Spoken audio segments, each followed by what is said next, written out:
Hi friends, ఈరోజు మనం మాట్లాడుకోబోయే cinema Razakar.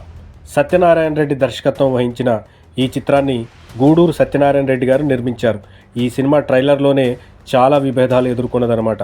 కథ విషయానికి వస్తే భారతదేశానికి స్వతంత్రం 1947 ఆగస్టు 15న వచ్చింది. అయితే హైదరాబాదు సంస్థానం మాత్రం 1948 సెప్టెంబర్ 17 వరకు నిజాములు పరిపాలించాడు. స్వతంత్రం వచ్చిన తర్వాత దేశంలోని అన్ని రాజ్యాలను, సంస్థానాలను భారతదేశంలో విలీనం చేయడానికి ప్రభుత్వం ప్రయత్నాలు చేస్తుంది. నిజాం 7వ రాజు మీర్ ఉస్మాన్ అలీ ఖాన్ మాత్రం దీనికి ససేమిరా అంటారు.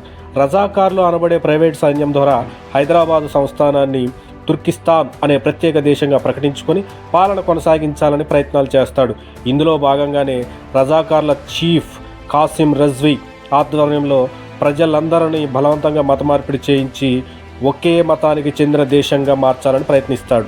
ఉర్దూను అధికార భాషగా ప్రకటిస్తూ తెలుగు, కన్నడ, మరాఠీ భాషలపై నిషేధం విధిస్తాడు. ఇష్టారీతిన పన్నులను ప్రజలపై విధించి వారిని చిత్రహింసలకు గురి చేస్తూ ఉంటాడు. ఈ మారణ హోమానికి ఎదురు తిరిగిన వారే చాకలి ఐలమ్మ, రాజిరెడ్డి.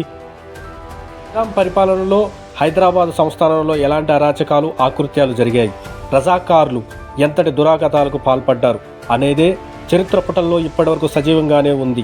ఈ నేపథ్యంలో ఇప్పటికీ అనేక సినిమాలు తెరకెక్కగా రజాకార్ మాత్రం ఒక అద్భుతం అని చెప్పుకోవాలన్నమాట.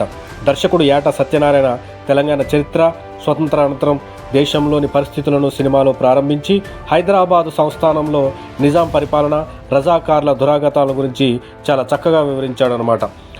ఫస్ట్ హాఫ్లో నైజాం ప్రభు పరిపాలన, రజాకార్ల ఆకృత్యాలు చూపిస్తే సెకండ్ హాఫ్లో వాళ్ళని ఎదురు తిరిగిన ప్రజలు, పోరాటాల స్ఫూర్తిని చూపించి చాలా అద్భుతంగా కథను నడిపించాడనమాట.